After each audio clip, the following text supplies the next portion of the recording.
and today I'm just going to get into it because this reading is of my first novel, which was published 2024. What year was it? Wow. What month was it published? July of 2024.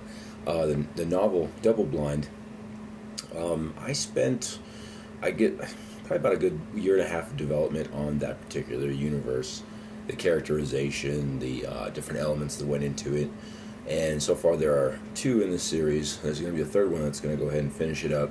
And it was my first fiction novel. I had written nonfiction for a long time and dabbled in fiction. And the first fiction publication, and I was pretty excited about it because I really didn't know which direction it would take. I didn't know, obviously if it would be successful, how much I would like it. And it turns out that people really liked it, so really enjoyed it. So I'm going to go ahead and read from that. And I do not have a copy of the book in front of me, but I will be reading on my Kindle, and you'll be able to see the book. I'm just going to call it copy on screen. So the first part of the book is essentially a synopsis that I did. And wow, my camera is not in focus. It's because I was moving around too much. There we go. Now it's back in focus. It's a synopsis that I did of a particular article that was published in 2017, 2018. And that's where I got the idea for Double Blind and the entire series and universe and everything. The article is about the reanimation of pig brain cells in a laboratory setting. And the study that they did, the experiment that they did was actually very interesting because it brought back pig brain cells to life and made them functional for a short period of time and so on and so forth. And, of course, in my wild brain, I came up with the idea that would translate to the story. So I am not going to read you the synopsis excerpt of that because I'm not going to lie, it could come across as slightly boring, and most of my readers didn't read it. It's probably something that's kind of pivotal to the story, but fortunately, didn't matter. The story was still entertaining. The story was still everything that it needed to be. So I am going to start from the preface, and I will actually conclude with one sentence from the end of the synopsis of the study, which is actually a quote from the study itself. And it goes as, let's see, where did I find? An underappreciated capacity for restoration of microcirculation and molecular and cellular activity after a prolonged postmortem interval, the doctor continued. In some cases, a brain's death may be neither permanent nor irreversible. October 31st, 1991. And this is the fictional story. So some people have asked me, did this really happen? No, this is complete fabrication, a complete work of fiction from my fun little mind. So October 31st, 1991. Colonel David Davez Galvan had been in the operating room at as the physicians attempted to save Colonel Priscilla Talbot's life. She sustained a terrible head wound when a Scud missile had landed on their convoy while hitching a ride several hundred miles from that forward operating base in Kuwait, where the U.S. military had been pushing Iraqi forces out of the country after their invasion. He'd been called before the Army's Medical Review Board to elaborate on the report he drafted several weeks earlier. He sat at a small table next to his counsel, provided to him at the start of the previous week's inquiries. The room wasn't large, and there was only one window, just to the side of the courtroom, between an American flag on one side and an Army flag on the other. There were no witnesses in the stands, only a handful of doctors who'd been overseeing the experiment. Colonel David Galvan, the presiding judge, a white-haired 3-star general, began. On behalf of this board, I, General Arias, wish to extend a hand of gratitude for drafting this report so quickly. We know the subject matter and concepts your team have been assigned to are difficult. Thank you for the recognition, Colonel Galvan replied. It required a great deal of work to complete. Now, the court, rather scientists contracted by the court, have noticed some discrepancies in the material you have submitted, the judge began. These discrepancies are specific to elements in this technology, or rather the pursuit of technologies and their intended applications. In short, Colonel, we are confused and need some things clarified. Of course, Your Honor. The first element we need to clarify, the General said, is the identity you are assigning to this project. We have 2 identities indicated in the multitude of reports and assume this is in relation to the highly classified nature of the project.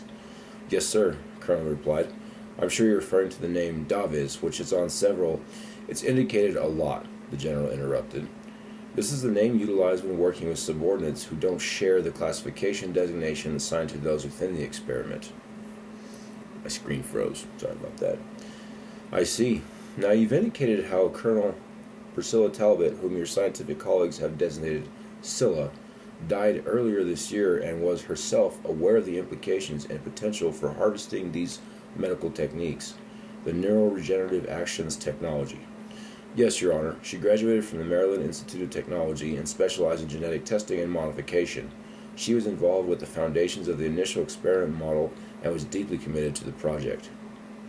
And it just so happened that she found herself under attack in the midst of a convoy traveling back to our forward operating base in Kuwait. I found myself in that same area, sir, Galvan replied. It was a green zone, but the Iraqi missile barrages were inaccurate. It wasn't uncommon to take fire at these and other locations near primary targets, which were better defended.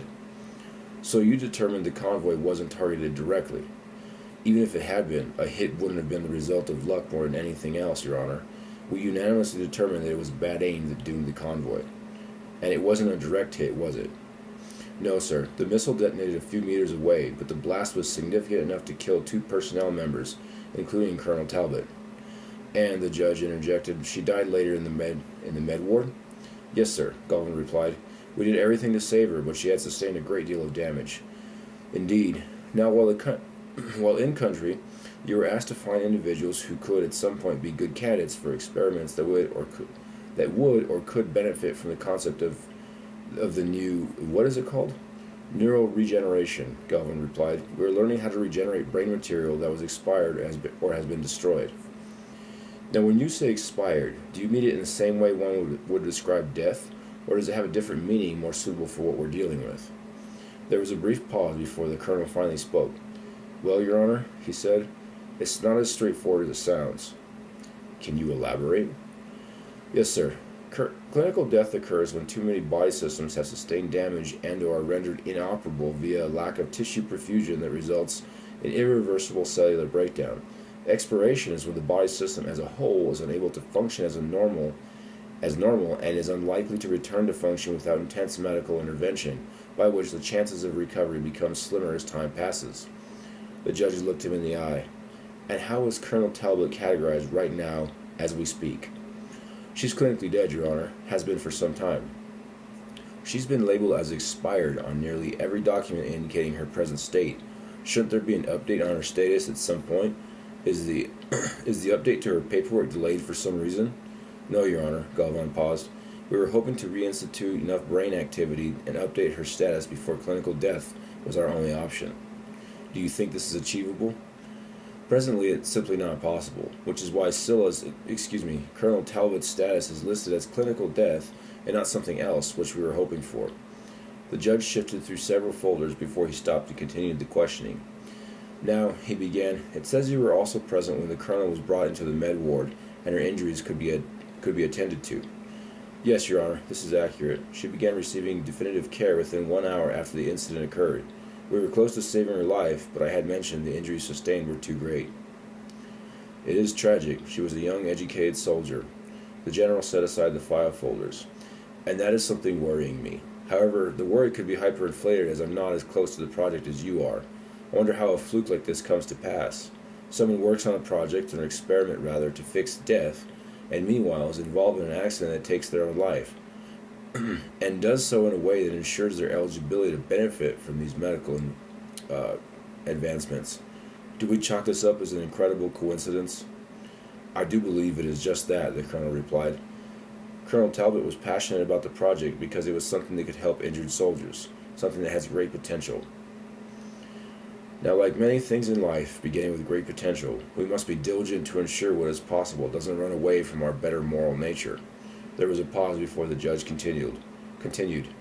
While implementing new technologies such as gene modification and regeneration, we must remember so many critical components that are dangerous to forget. One of those is a precious part of our humanity that can't be overlooked. We must remember we are mortal and we are frail. Though we train our soldiers to be capable, the reality is that our enemies possess weaknesses that keep things equal. Man to man, that is. Without natural and critical balances, it's very easy for an unhealthy volume of turbulence to emerge. We could ask the Homo habilis of modern man's lineage, except they were eradicated as our kind emerged. Very true, Your Honor, Galvin said. But But isn't it prudent at... Wow, messed that up. But isn't it prudent as of... Wow. But isn't it prudent of us as scientists to implement new technologies to help others, especially in their time of need? Colonel Talbot's situation places all of us in an advantageous scenario that was not seen in human history. At some point, we may overcome the greatest plague to humanity, untimely death. And who is the person who decides what is untimely death? Popular moral opinion could set a standard that medical science might use as a benchmark. The team and I see this as highly advantageous and with great potential. Colonel Talbot recognized this and knew there was something we could do about it, something that could benefit all of mankind.